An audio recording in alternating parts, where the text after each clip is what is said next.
Welcome to Learn and Love Music. I'm Duane Hulbert. Today I'm very excited to play Ondine, a movement from Maurice Ravel's Gaspard de la Nuit. Fabulous piece, great technique, beautiful musical content. I'm going to give you 5 tips on how to play Ravel's Ondine. But also for those of you that are not pianists, you can sort of appreciate what a pianist has to go through to prepare a piece like this. So I hope you enjoy this episode on Ravel's Ondine from Gaspard de la Nuit. Number 1, the opening. The opening is a wonderful color and beauty that starts out the piece. But for those of you that are pianists, it's really terrifying because it is so very difficult. So we're going to talk a little bit about that. The opening has this watery kind of sound to it. And if I played it very slowly, it would be something like this. Which is very nice, except Ravel says it should be at this tempo.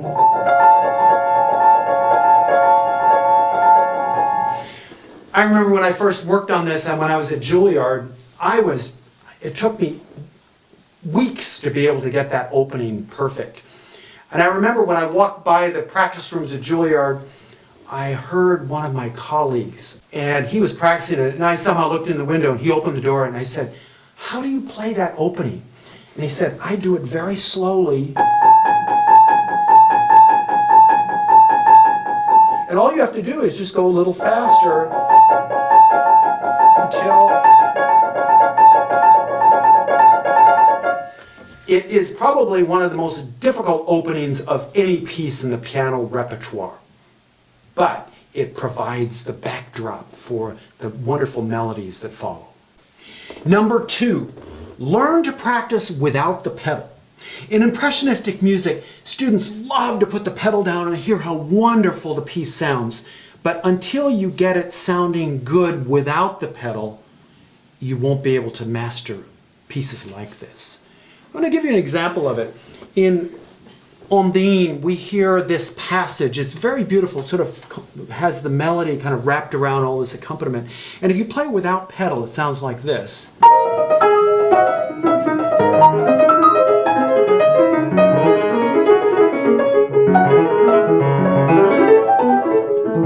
Doesn't sound very good, but if you work really hard, you can learn it by practicing slowly. And then when you're ready to play it with pedal, when you add the pedal, it's like adding the beauty on top of all the technique. It would sound like this with the pedal.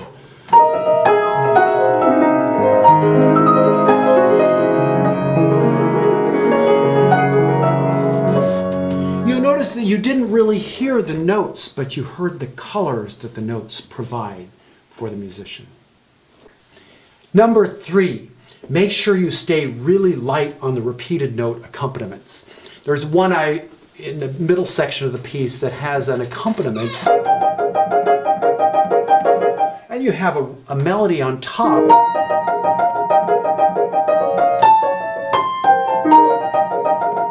So getting that to go fast enough, you have to use a lot of wrist action to make that happen. It's really important to build up these passages from slow tempo up to fast tempo so you can stay very light, very close to the keys, and use a little bit of wrist action while you're doing that.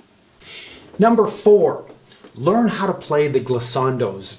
They're a fabulous part of the piece. Near the end, there's a glissando that is piano and very close to the keys. And what I do is I do this as light as possible. And then, if it's not difficult enough to do those, and I always use a glissando with the left hand going up this direction. Sometimes I do this as well, but you just have to make sure that those glissandos are very, very smooth. In fact, it might even be helpful just to get used to doing them without sounding on the keyboard so that you really move through beautifully on those. He has another problem. After that passage, he has a glissando on the black keys. I don't practice that one too much because it really kind of bloodies up your fingers. But you have to stay really high above the keys and try not to get too much of the skin on your finger to do that. But of course, One of the things that I've done too is if you find that your nails are too short and you can't do that, you can always do the back of the hand doing this. And if you have a nice firm finger, you can actually do that as well. That works well. It doesn't work as well with the white keys, but the black keys work a lot better that way.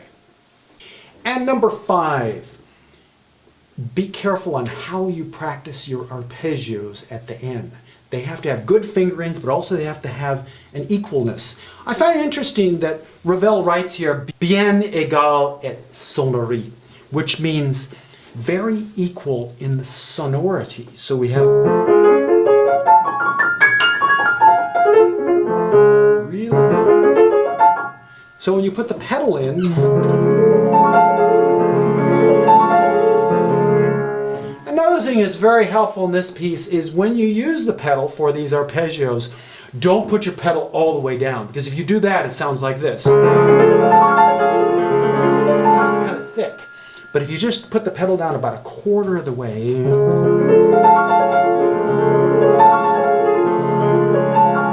it's kind of like a light dusting of snow on the keys.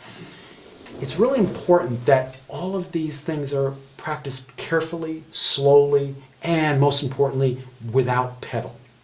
And now I'm going to play Ravel's Ondine. Listen carefully to all of the techniques we talked about. The importance of the light arpeggios, the importance of a very, very thin pedal, and beauty and color. It's probably one of the best impressionistic pieces ever written. So I hope you enjoy Ravel's Ondine.